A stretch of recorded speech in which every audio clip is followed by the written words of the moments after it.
All right, let's get into it. We're about to crack the code on something we have all struggled with, how to build good habits that actually stick.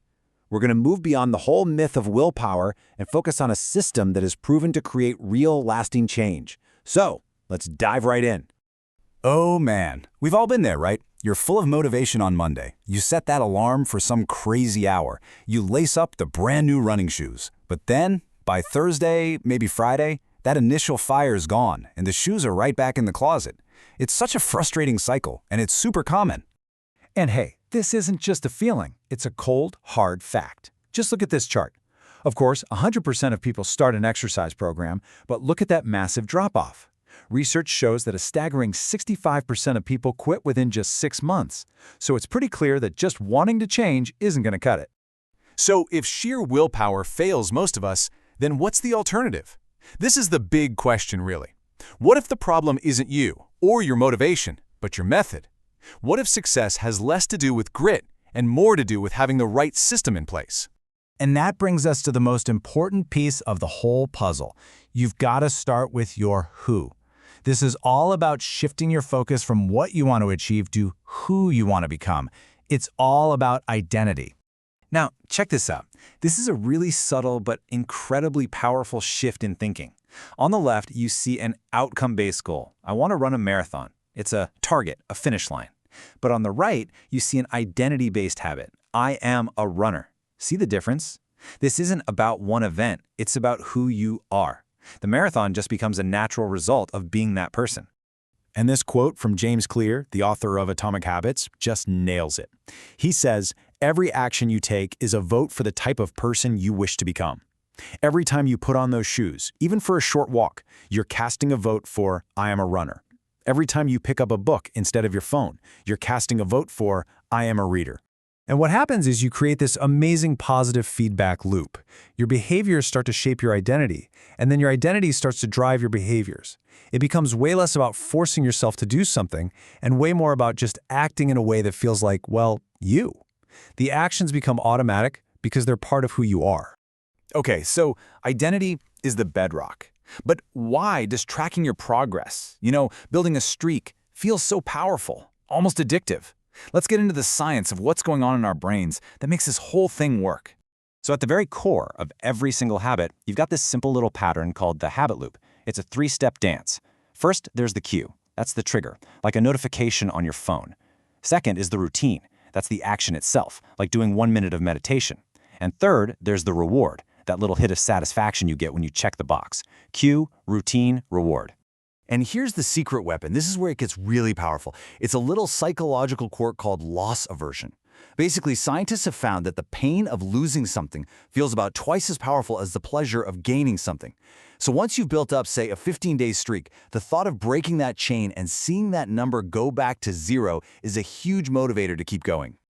Now, you've probably heard that old saying that it takes 21 days to form a habit, right? Well, spoiler alert, the actual research tells a very different story. A major study found that the average is actually closer to 66 days. And look at that range. It can be as short as 18 days for something simple, or it can take over 250 days for more complex behaviors. So the real takeaway here, consistency is so much more important than speed. Be patient with yourself. Okay, so we've got the identity and we understand the psychology. Let's get practical. How do we put all this together? Well, it builds into a really simple, actionable blueprint for engineering any habit you want. And the whole framework boils down to these 4 simple laws. To build a good habit, you just need to make the cue obvious, make the action attractive, make it super easy, and make the reward satisfying. That's it. It's like a checklist for success. Let's break this down with some real strategies. For make it obvious, be specific. Use what's called an implementation intention. Don't just say, I'll meditate more. Say, after I pour my morning coffee, I will meditate for 1 minute. For make it attractive, reframe your mindset. Instead of thinking, ugh, this workout is hard, tell yourself, this is making me stronger. For make it easy, and this one is crucial, start ridiculously small. Your goal isn't to get fit on day 1, your goal is to do 1 push-up. The real goal is just to show up. And finally, make it satisfying, track that streak. That simple visual of checking a box gives your brain an immediate reward that makes you want to come back and do it again. Now that we have the blueprint, let's talk about the tools. Because in today's world, there are amazing apps designed to put this entire system right into your pocket and help automate the whole thing. When it comes to habit tracker apps, you've basically got two main flavors. On one side, you have the minimalists. These are super simple. You just open it, tap a button, and you're done. They're designed to have almost zero friction. Then you've got the comprehensive systems. These are for the data nerds among us. They have stats, graphs, charts, gamification, the whole shebang. The right one for you really just depends on your personality. Do you get overwhelmed by options, or are you motivated by digging into the data? But a quick word of warning here, and this is a big one. You have to beware of this trap called productive procrastination. This is where you spend more time setting up the app, tweaking the settings, and analyzing your stats than you do actually doing the habit. The tool can accidentally become the hobby instead of just being the tool. And this is exactly why choosing the right tool matters so much. Check out this number, 11 days. That's the average amount of time a user sticks with a new habit tracking app before they abandon it. That initial excitement just fades away because the system they chose didn't really match their personality. Because at the end of the day, it's this simple. The fanciest, most feature-packed app on the planet is completely useless if you stop using it after 2 weeks. The best system is always, without exception, the one you actually stick with. And that brings us right back to where we started, doesn't it? The tools, the streaks, the psychology, it's all in service of this one core idea. Stop focusing so much on the results.